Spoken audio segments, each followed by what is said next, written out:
Radha Madhava Kunja Vihari Madhava Kunja Vihari Gopi Jannavalava Giravaridari Jannavalava Giravaridari Gopi Jannavalava Giravaridari Gopi Jannavalava Giravaridari Jashodanandana Vrajajana Ranjana Shodanandana Vrajajana Ranjana Yashodanandana Vrajajana Ranjana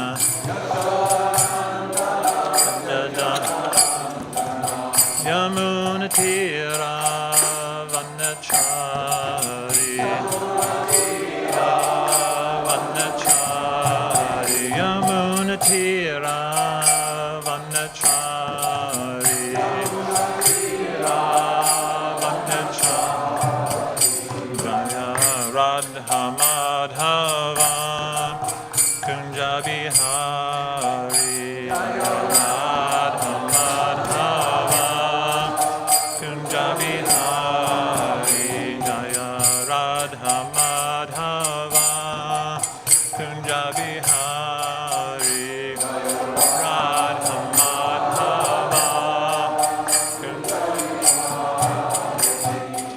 Gopi Jannavalava Giravaridari Gopi Jannavalava Giravaridari Gopi Jannavalava Giravaridari Jannavalava Giravaridari Yashodanandana Brajajana Ranjana Shodanandana Brajajana Ranjana Yashodanandana Brajajana Ranjana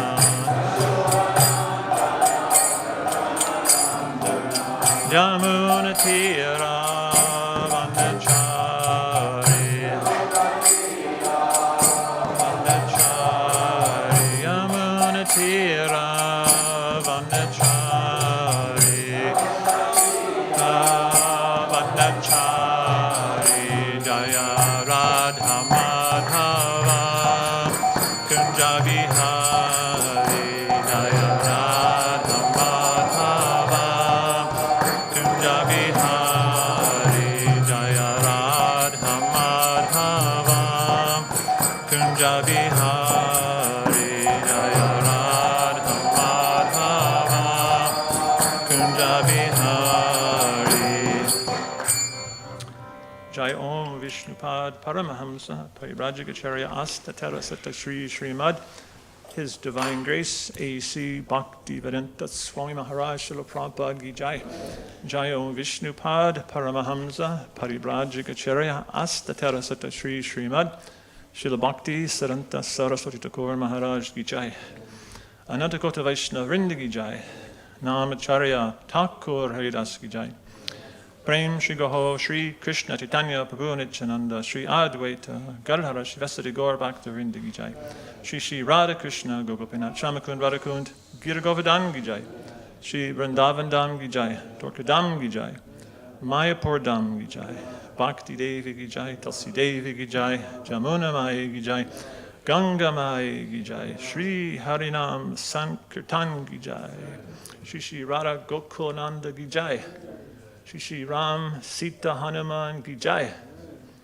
all the blessed servitors of Radha Gokulananda Mandir Ki Jai all glorious assembled devotees all glorious assembled devotees all glorious assembled devotees all glories to Sri Guru and Sri Gauranga all glories to Srila Prabhupada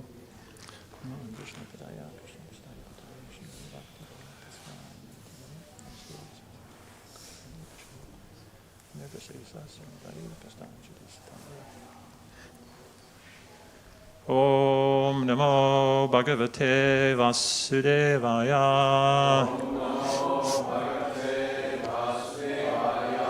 Om Namo Bhagavate Vasudevaya.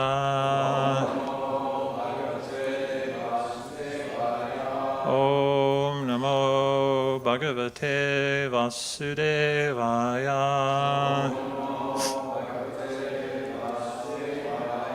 So we are reading from Srimad Bhagavatam, Canto 2, Chapter 7, Text 21, from the chapter Scheduled Incarnations. Dhanvantarascha Bhagavan Swayameva Kirtir. Namna Nrinam Puru Rajan Ruja Asuhanti.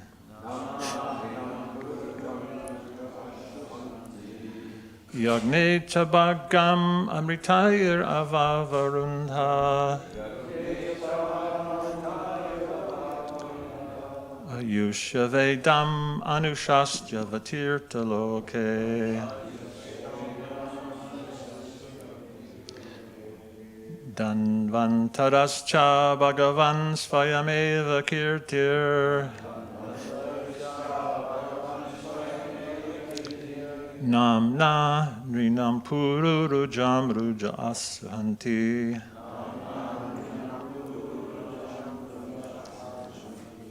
Yagne Chabagam Amritayir Avavarundha. Ayushavedam Anushastya Vatirya Loke.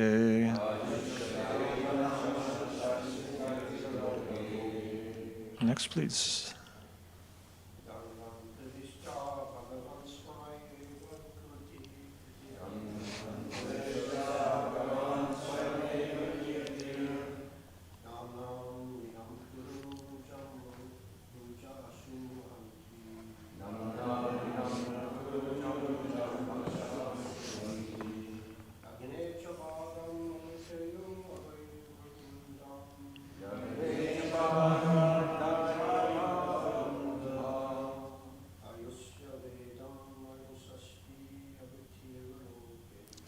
Ayushavedam Anushastya Vatirya Loke.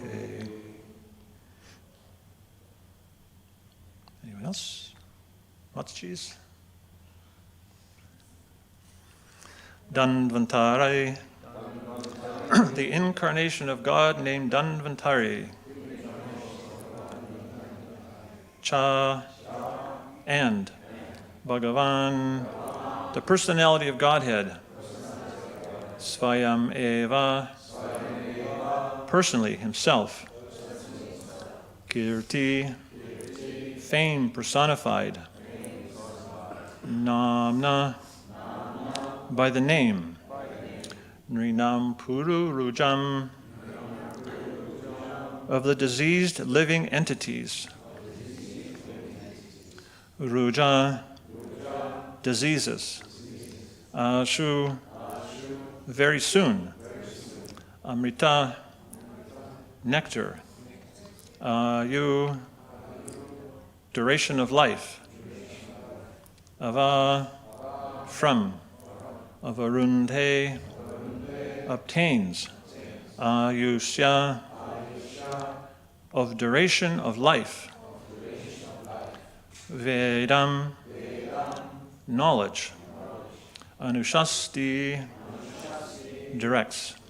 Avatirya, incarnating. Loke, in the universe. Translation and purport by His Divine Grace, A.C. Bhaktivedanta Swami Maharaj Srila Prabhupada. The Lord in His incarnation of Dhanvantari very quickly cures the diseases of the ever-diseased living entities simply by His fame personified. And only because of Him do the demigods achieve long lives. Thus, the personality of Godhead becomes ever glorified. He also extracted a share from the sacrifices, and it is He only who inaugurated the medical science or knowledge of medicine in the universe. So please repeat. The Lord in his incarnation of Dhanvantari very quickly cures the diseases of the ever-diseased living entities simply by his fame personified. Only because of him do the demigods achieve long lives. Thus, the personality of Godhead becomes ever glorified. He also extracted a share from the sacrifices, and it is he only who inaugurated the medical science or knowledge of medicine in the universe.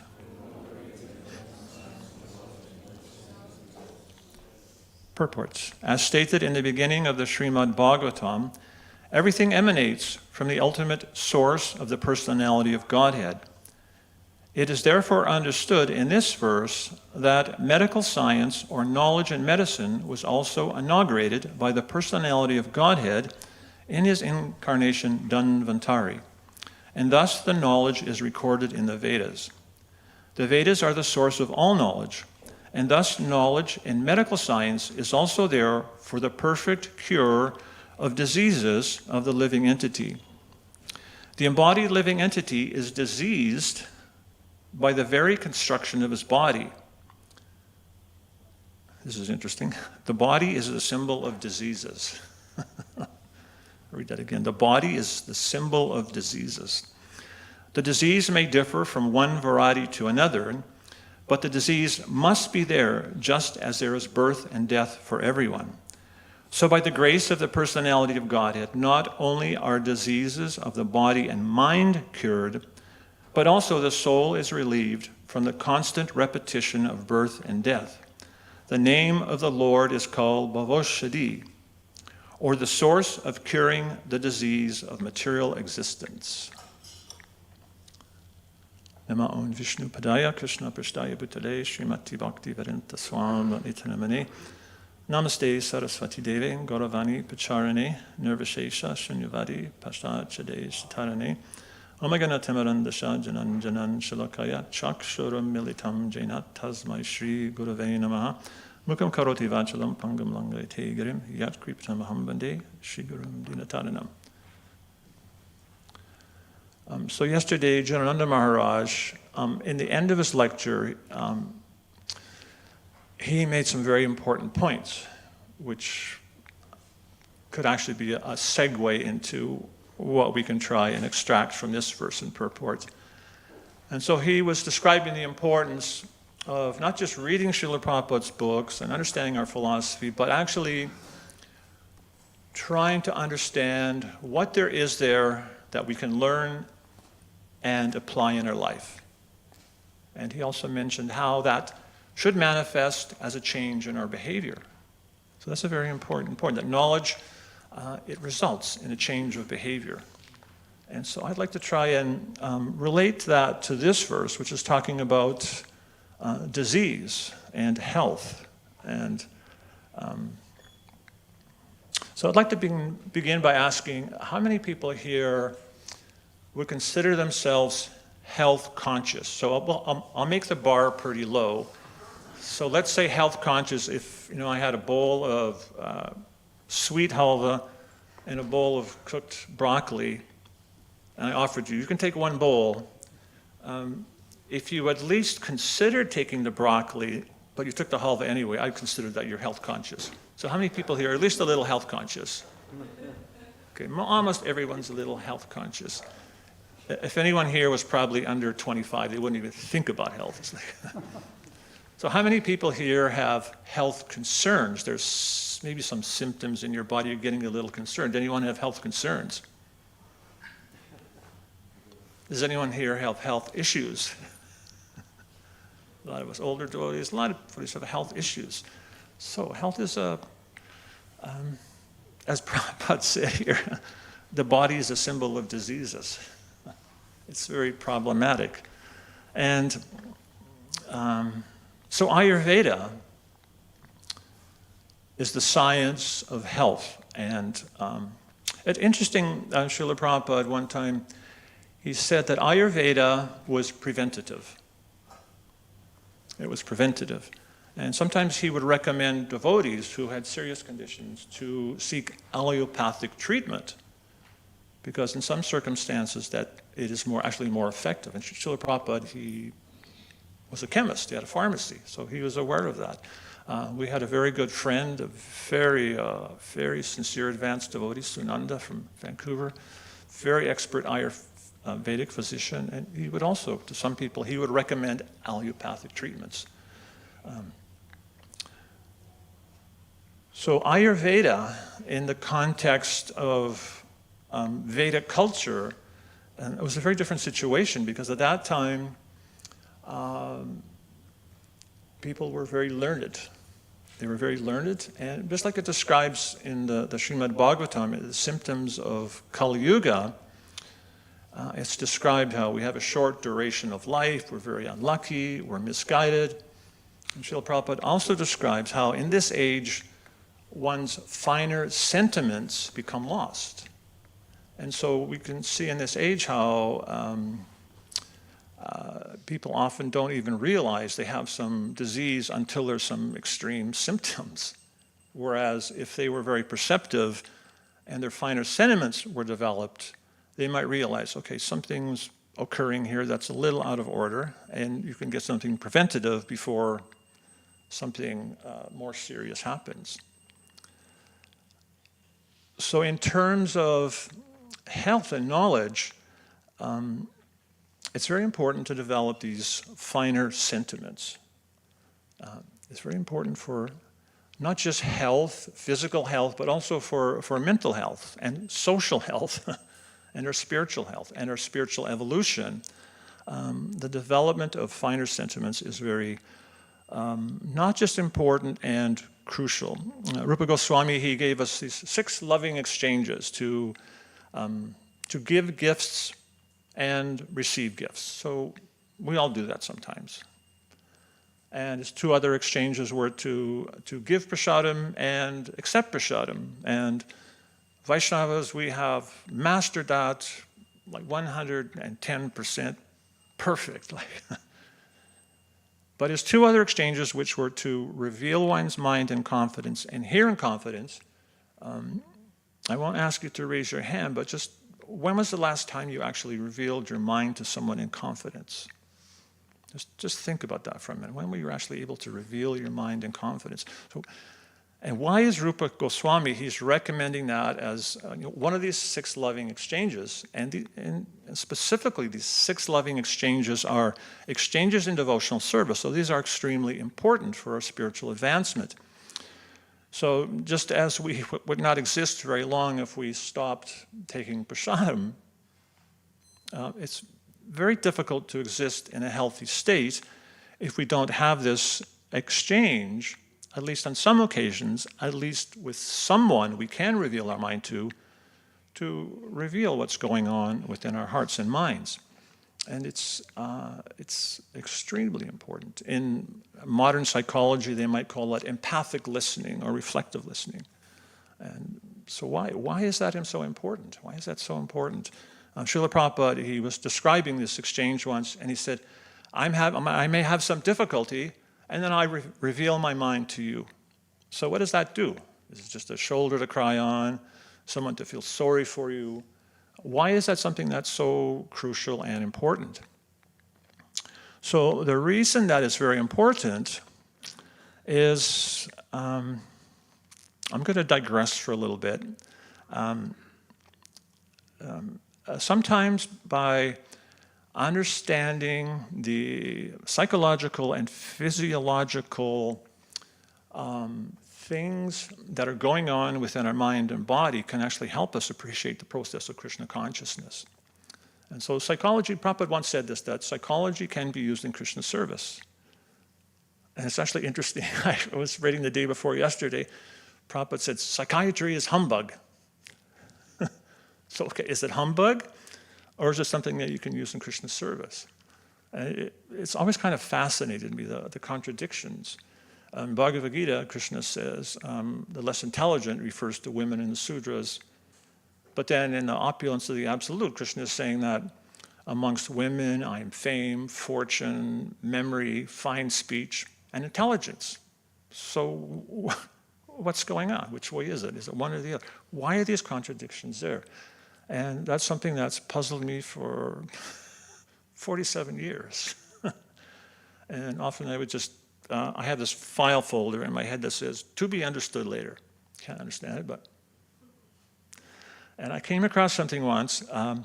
It was a question, somebody asked Srila Bhaktivedanta Saraswati Thakur. I'm going to open my device of mass distraction here. And I'll read you this question that was asked to Srila Bhaktivedanta Saraswati Thakur.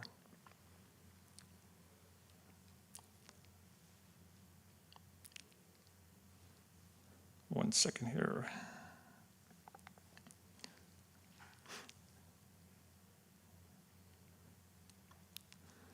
So one of his disciples named Kumar asked, but why are there differences of opinion amongst various spiritual texts? And Srila Bhaktivedanta Saraswati Thakur replied, he said, one sees conflict when one views these apparently opposing opinions with one's material vision. But in the spiritual or enlightened understanding, perfect harmony and resolution is found to all such conflicts.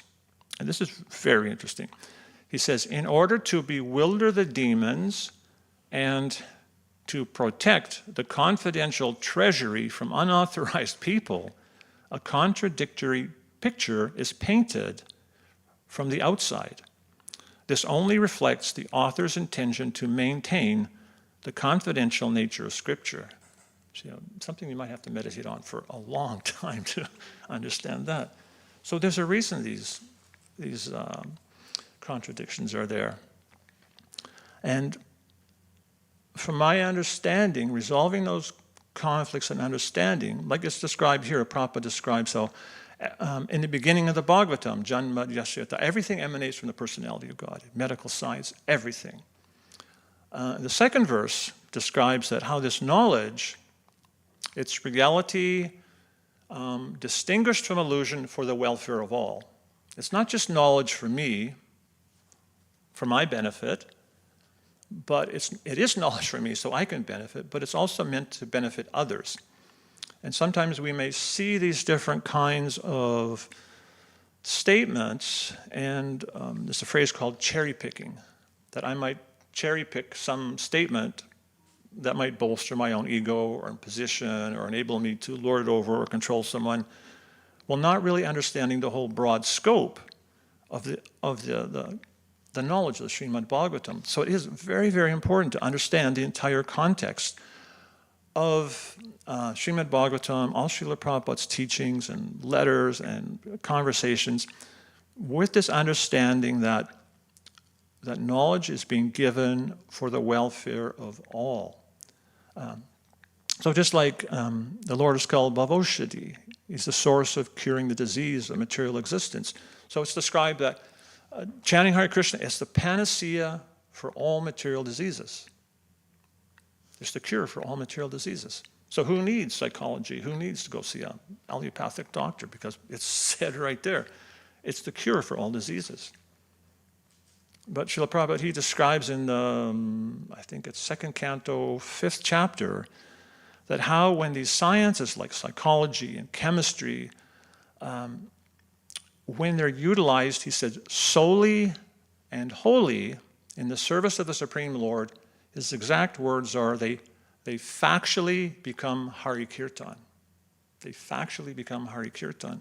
So when we utilize science or technology in the service of the Lord, it becomes spiritualized. And so in relationship with trying to understand why is it so important to reveal your mind? Why is it so important to process emotions? And we have different kind of emotions. We have joyful emotions, we have emotions that are boring, we have emotions that are troubling, we have emotions that are disturbing. There's a great variety of emotions. And so some negative emotions, they can complicate our lives if we're not able to process those. And by processing emotion, you become released from it. It's difficult to understand, but scientifically it's actually proven that the power of empathy, like if someone is experiencing extremely strong emotion, what happens if you're able to process that emotion, let's say you're very frustrated with someone. Someone's doing something in the temple and you're just like totally frustrated, and you actually get angry with them. You get angry. But if you consider that for a minute, anger, like Hanuman used his anger to protect Ram. So maybe someone went off with all the maha and didn't leave you any. So is anger really justified emotion for that? Is it really justified? Maybe I'm frustrated, maybe I'm disturbed, maybe I'm annoyed, but that's different than being angry.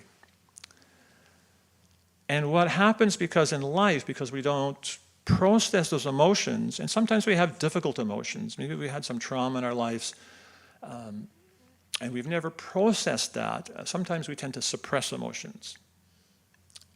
But you can't just suppress one emotion. What happens when you suppress emotions, you suppress many emotions. Your ability to be sensitive to other emotions also becomes suppressed. So what happens, and it's definitely happening in the age of Kali Yuga, when people are triggered by something, they tend to go to the grossest emotion. Therefore, people are always extremely lusty and angry, and because they don't have this palette, this broad spectrum of the finer sentiments. Whereas if they could simply reflect, okay, that happened. I'm not really angry. It was just disturbing. Like that. You process it. And actually, they actually say in psychology, when you can name an emotion, you can tame it. And literally what happens when you name an emotion that's disturbing, your brain produces something called peptides, which go to the lower part of your brain and pacify it. So your logic and reason pacifies the lower part of your brain. And we understand from Bhagavad Gita, we have a higher self and a lower self. And sometimes when we can't process those emotions in our higher self, this is called the prefrontal cortex, when it can't grab a hold of that emotion and name it and tame it, it goes to the lower part of your brain and you start to imagine all kinds of, get angry or frustrated, and sometimes people just boil up with emotion. And what happens when you boil up with emotion, especially when you don't process those subtle emotions, you just manifest gross emotions such as anger, frustration. Just like in Bhagavad Gita, Krishna says anger is the foremost enemy on the path of self-realization. And you have the pastime of Dhruva Maharaj when he's like, his brother had been killed by the Yakshashas, and he was annihilating the entire dynasty of the Yakshashas with his arrows. And Swayambhu Vamana had to come and said, whoa, just slow down, Dhruva. He said, control your anger. He said, simply because anger, again, is the foremost enemy on the path of spiritual realization. So why is anger an enemy? Because when you get angry, you disconnect with your higher self. If you're actually advanced, like a self-realized soul, like Srila Prabhupada, he could exhibit anger, but it wasn't gross motive ignorance anger. The Bhagavatam describes how there's something called the Rudra principle, which manifests as anger.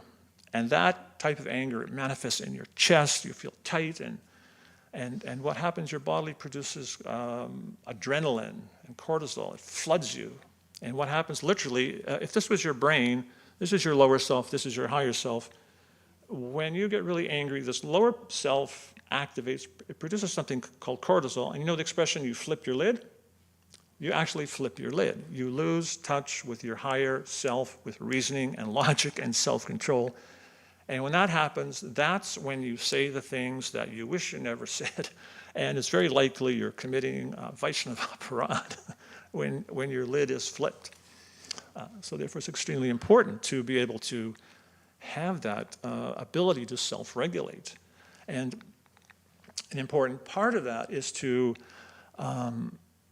be able to identify our emotions and identify them and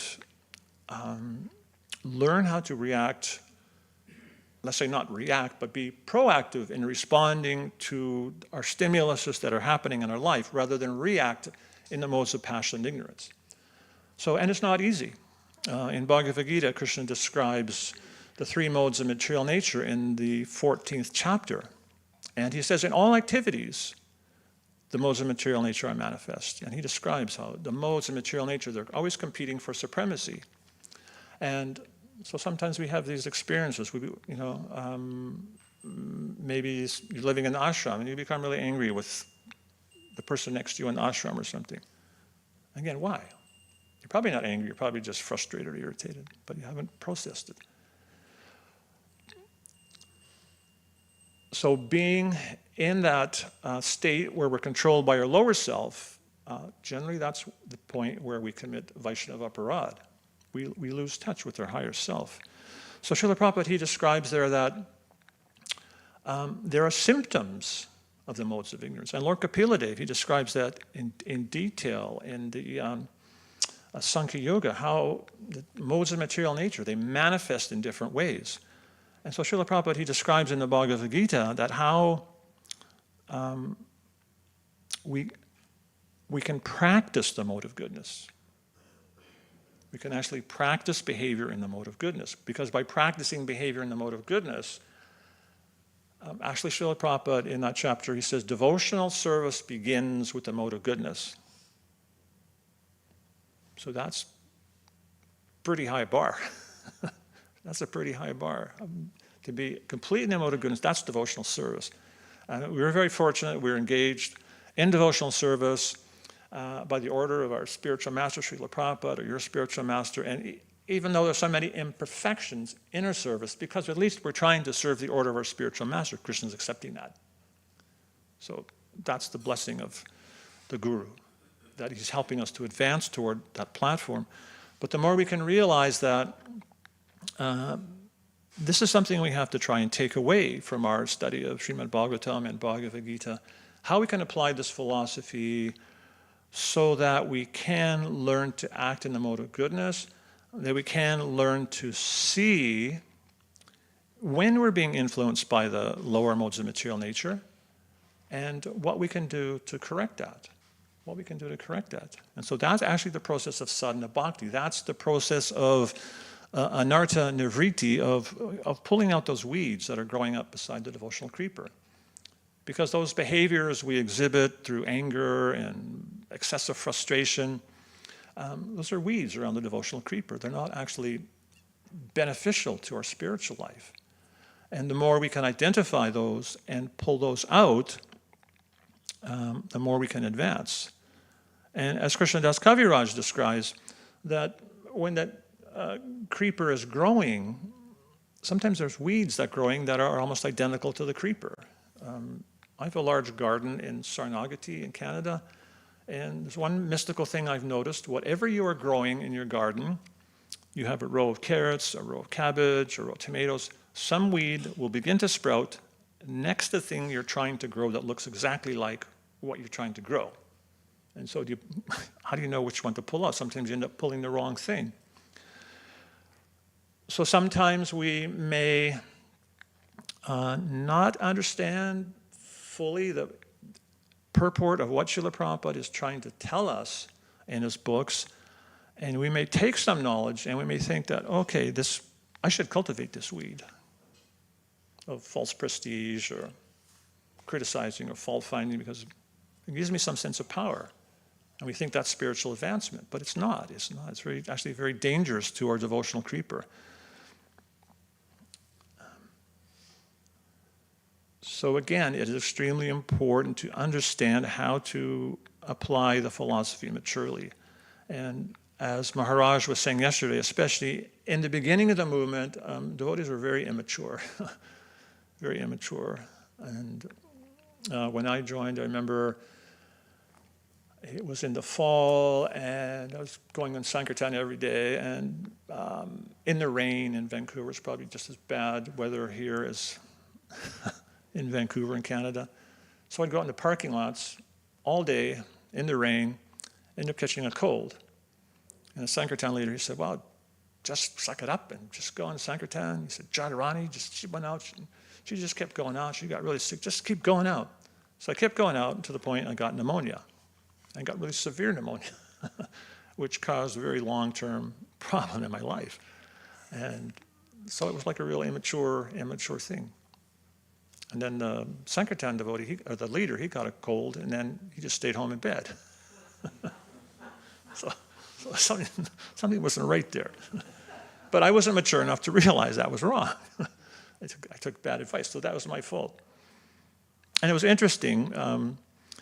I became extremely ill with chronic bronchitis for many years, and I went to a lot of different doctors, and they gave me many different kinds of allopathic medicine. Nothing worked. It just the horrendous cough just continued.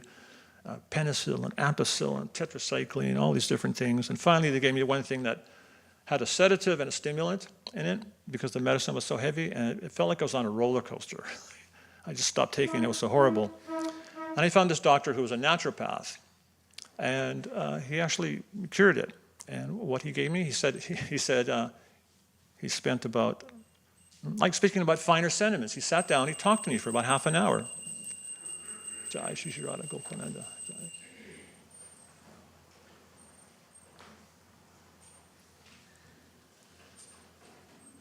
And so he said, oh, your lungs were scarred because you got pneumonia, and therefore you're very susceptible to any kind of bronchial infection.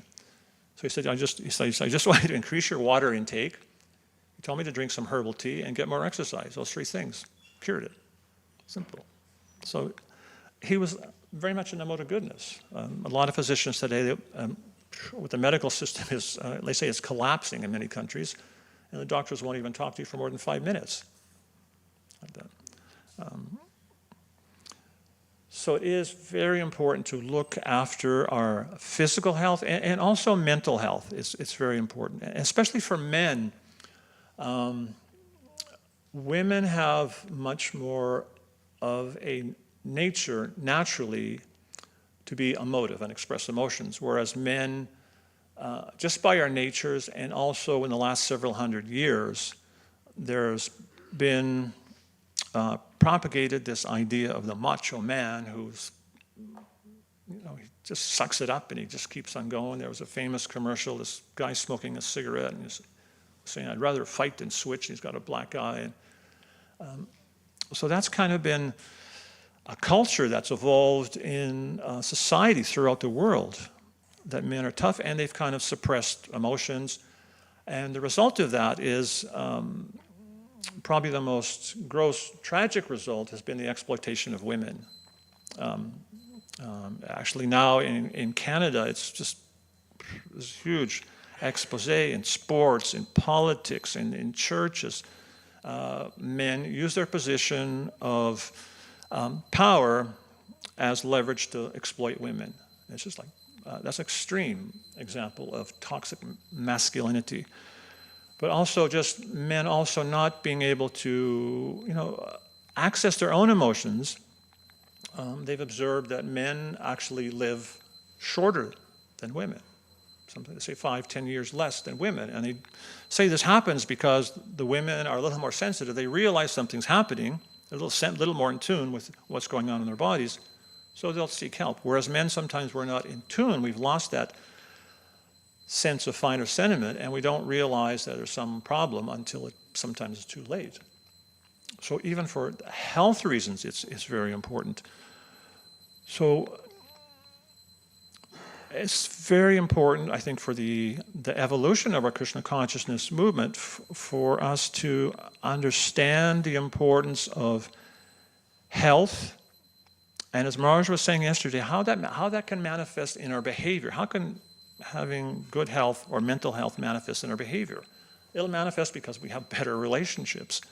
I was teaching a little session on revealing one's mind in confidence and hearing in confidence, or empathic listening to some brahmacharis in Hungary once. And I was talking to two of the brahmacharis after, and they said, wow, we've been living in the same ashram for a year, and we've never actually had a conversation. You're living with someone for a year and never have a conversation. That's like, and they just felt like relief. They actually had some connection. They had some connection. And so connection, it's so important. That's, again, revealing your mind in confidence and hearing confidence. It's a connection, and those connections are very spiritual and very powerful. A few years ago, I decided that, well, actually this incident happened. I was at Rath Yatra, and there's one very nice family, we know the lady, her husband had died about a year before that. And I saw her in the Rath Yatra parade in Vancouver, and I said, how are you doing? And she said, I'm doing okay. But somehow I could sense something in her voice wasn't quite right. So I said, what does okay look like? And she said, oh, well, my brother just died. I thought, oh my gosh, that must be really difficult. I just talked to her for a few minutes, and it kind of helped her. So, I mean, you know, we have these exchanges. Hi, how are you? I'm okay, I'm good. But try, next time you talk to someone, your godbrother, or you're in the ashram, the ladies, you ask them, how are you? They say, I'm good, I'm okay. Ask them, what does that look like? Tell me what that looks like. What does that look like? You want to just come into that person's world for a minute and find out what they're experiencing. Because again, just the power of that, someone understanding you, it's very, very healing. You could pay hundreds of dollars to go to a psychologist, and one of the prominent tools they use is actually the empathic listening, to understand a person, just to be understood. So sometimes someone might come to us with a problem, not to minimize the importance of preaching, but sometimes someone comes with a problem, they're having some disturbance within their consciousness. That's actually not the time to preach. That's actually the time to reach out and say, tell me what you're feeling, tell me what you're experiencing. And just to be present with them. It's very, very powerful. Just like anyone who is in the presence of Srila Prabhupada, even devotees who never talked with Srila Prabhupada, just being in Prabhupada's presence, you could sense that Prabhupada, you could sense that Prabhupada completely understood you and he cared about you. And that's why we gave our lives to Srila Prabhupada. We felt understood and he cared for us, and we would do anything for Srila Prabhupada. So we can never have that kind of empathy like Srila Prabhupada. There could be a room with 100 people, and he could connect with everyone just by walking in the room and looking.